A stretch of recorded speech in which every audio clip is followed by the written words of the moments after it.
So let's go ahead and look at lab number 2 for week 2. So as we discussed in the slides, binary is the language of computers, the natural language. Call it machine code even. So for part 1 of this assignment, you'll put yourself in the shoes of a computer where you'll have to kind of go from your regular English language letters down to numbers, decimal system numbers. Those are, 1, 2, 3, 4, 5, 100, 1,000, and so forth. And then we'll actually bring it down to binary, right? Those zeros and ones that only computers really understand. Certainly we can, do the work of understanding binary, but computers are much better at handling that, given that they're electrical, right? And when we're talking about electrical components, right, we're talking about on or off. Remember that off is represented by a 0 and on is represented by a 1. So let's go ahead and take a look at this table right here. So we have our lowercase letters here on the left, and we have our uppercase letters here on the right. If you notice, each letter has an ASCII code. Remember, ASCII is just some rules for encoding numbers. In this case, the letter A is number 65. The uppercase A is 65 in ASCII. The lowercase a is 97. And if we go to the next column, we see that's the binary representation of that code. So for the letter lowercase a, we have 011, 00001. So that's the binary code for the letter A. So for this assignment, all you need to do is take your last name. So here you can see my last name, Baires, B-A-I-R-E-S. And I went ahead and translated it into first ASCII values and then into binary using the table on the next page. So make sure to format your response just like this. And then once you've finished translating your name, go ahead and answer the following questions. So how many bits of data are in your last name? How many bytes of data are in your last name? Remember what a bit is? A bit is the smallest unit. A 0 or a 1 is a bit. And every time you have 8 bits, you have a byte. So you can see in my name, each letter is going to be 8 bits. 1, 2, 3, 4, 5, 6, 7, 8 digits, 8 binary digits, so 8 bits. And then because I have 1, 2, 3, 4, 5, 6 letters, it's going to be 8 bits 6 times. I'll let y'all do the math on that. But because it's 8 bits 6 times, it's going to be 6 bytes. So each letter is going to give me a byte. But yeah, go ahead and do the math on your own last name. But it's pretty simple, right? Bits is each digit.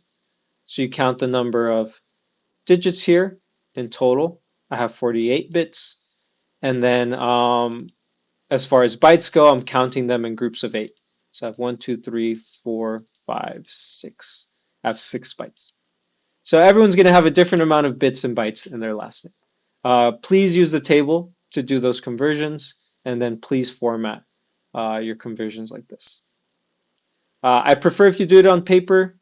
If you want to do it by computer, that's totally fine. Just make sure it's in this format.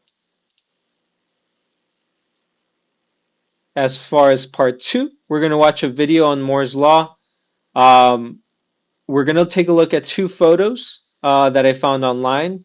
They're related to pictures, right, and how we've kind of transformed over time the camera power, right, in our smartphones. And then we have another video on the future of technology, and then just a couple questions on those videos. So let's go ahead and watch that first video together on Moore's Law.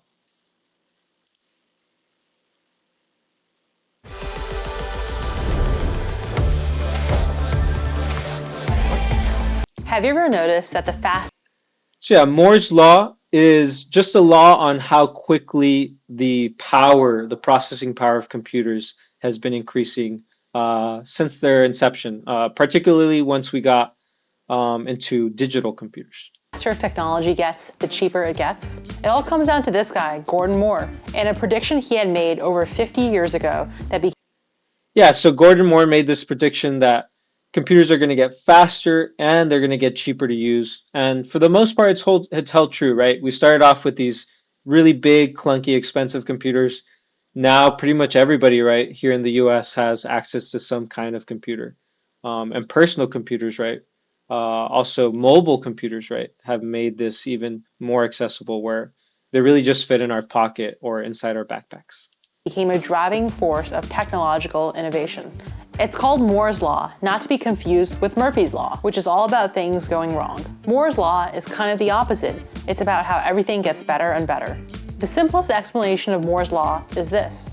The power of computers will roughly double every 2 years. So tech will continue to get smaller, faster, and more reliable at a consistent rate, while the relative cost goes down. Yeah, so think about the speed getting twice as fast every 2 years, but at the same time, the costs going down. Moore made this prediction way back in 1965, saying that it will lead to inventions like home computers, digital wristwatches, and personal portable communications equipment. Yeah, so Moore's prediction was definitely dead on as far as the next few decades. This was before personal computers, right? Before Steve Jobs. So Moore made this prediction, and of course it came true. Now we have computers pretty much everywhere. While many may say that Moore's Law is dead, it was kind of a golden rule for the electronics industry for half a century, making life better for the end consumer, taking our lives from this to this, this to this, and this to this. Yeah, so some are saying that Moore's Law, which is not really a law, right? It was more of a trend. But the name kind of stuck, Moore's Law, because it did hold true for a long time. We are definitely reaching the limit to Moore's Law. So when we say things are getting faster, we also talk about things getting smaller, right? More efficient. So although our chips are getting smaller, faster, cheaper, we're kind of hitting a limit, right? There's only so much space that we can take advantage of when it comes to building these processing units. Eventually, right, we're going to get to the atomic level where we can't really divide further than the atom, right? But there are different avenues that might help solve that problem. So there's techniques like parallel processing. So if you want to research that term, definitely check it out. There's also quantum computers. So that's a whole different way of representing. So where binaries on or off, quantum computers can hold way more states than just on or off. But those are still, theoretical, expensive, kind of in the research phase, in the kind of in the futuristic phase of computers. But for now, we have our chips. They are getting smaller, they are getting faster, they are getting cheaper. But definitely, we're kind of moving away from that every 2 years getting twice as fast rule that Moore's Law gives us. Let's go ahead and check out the next part of lab number 2. So lab number 2 then says, examine the 2 photos on the next page. One is from the original iPhone in 2007, and one's from the iPhone Plus, released almost 10 years later. And there's a little caption under each photo, so we know which is which. So this first photo is taken by the original iPhone. Not terrible quality, but also not great. Definitely surprised me when I saw it. It's pretty good for, over 10 years ago. In 2007, as we saw here, 2007, first iPhone released. And then we have almost 10 years later in 2016. Of course, this picture is going to be even nicer, right? If you take it with the iPhone 15 or 14, whichever model's right, the newest, it's going to look even more crisp. But if you kind of look at the size of each of the photos, so the original iPhone, blurrier, right? Not as great quality. This photo is going to give you about 1 million bytes or 1 megabyte of information. So those are zeros and ones, right? If we kind of narrow it down, if we zoom in to how the computer reads it, and we translate those pixels. And then here, the iPhone, it's more crisp, right? There's more detail in the image. That means more pixels. Maybe you've heard the term megapixel, right? That's how many pixels the camera can capture. So this one's about 5 megabytes, so about 5 times bigger than the previous photo from the original iPhone. So this iPhone 7 is going to be about 5 million bytes or 5 megabytes. So yeah, think about that. What that means, right, for the future of computer processing power, which you'll see in these next couple questions. So before we go on to that, let's go ahead and watch one more video just to put the point across about how data is moving, some of the trends for the future. This is very exciting for the student of the future. Looks like math will not be a universal challenge since the turn of the Let's start that at the beginning. Since the turn of the century, technology has rapidly improved. Our reality is now filled with things that were mere dreams in the past few decades. Seeing how the past has unfolded, I was curious about what the next 30 years would look like. So I did a little digging into what life might look like in 2050 for us. So these are just predictions, right? But definitely some of them, we already see them happening, some of the early stages for the future of computers and technology. But let's go ahead and Let's take a take a look. look. Nanotechnology. First, let's take a look at nanotechnology. Over the years, scientists have made exciting developments and discovered numerous innovative applications for nanotechnology. As it stands, nanotechnology has the potential to change life as we know it. Experts in the field believe that nanobots will, in the future, be fitted into our brains to connect us to the virtual world more readily and faster. With the use of brain-computer interface technology, the mind and computer will be one, making humans very powerful beings with access to endless information and solutions to problems that the mind wouldn't be able to solve. If nanotechnology reaches that stage, there may be no need for gadgets like phones and calculators. Well, this is very exciting for the student of the future. Looks like math will not be a universal challenge much longer. 3D print technology. So yeah, we did kind of briefly talk about nanotechnology when we talked about the next generation, right? The future generation of computers back in our slides about the history of computers and kind of that trajectory they've taken. So nanotechnology means we'll be able to build computers at a very, very small scale, even atomic, right? Molecular scale. So we'll be able to have computers so small that not even the human eye can detect them. That means they'll be solving problems sometimes in our body, right? Maybe we'll use them to solve medical issues, right? Like cancer. We'll have these little robots, right, fighting cancer for us. Or maybe just to solve more simple problems, right? Where we have computers on our desk and maybe they'll generate screens and so forth so they can provide us with useful information. So that kind of opens up the idea that with nanotechnology, we'll have computers everywhere. More computers means more data, though, right? So we're going to have a need for more data running through all our lives, keeping track of everything about us, whether it's our heart rate, our health, um, our habits when it comes to surfing the web or where we go, right? And this is already happening, right? Your phone tracks your location. It keeps track of where you click, websites you visit to give you useful ads. A lot of the free services you have on the internet, the reason they're free is because they collect information on you and share that information with companies who want to sell you things. So that's why sometimes you're surfing the web, right? And suddenly you get a video ad on YouTube for the exact same thing you were looking for. It's no coincidence. It's because they are tracking your web surfing kind of practices, activity, and so forth. The next tech advancement that we can expect in the future is the rise of 3D print technology. 3D print technology is already advanced, but we can expect it to be even more advanced in 2050. Right now, we have 3D printed tools and homes. In the future, we will be able to print more tools and perhaps even some modes of transportation if bigger machines are built. This technology will also become more accessible to everyone who may want a 3D printer, making the possibilities of what can be printed infinite. If the current trend of open source 3D printable files continues, it will not be long before everyone prints their own large objects like furniture and weapons. Well, here's an idea. How about developing an affordable 3D printer for food? That could be the end of world hunger, despite global warming. Medical.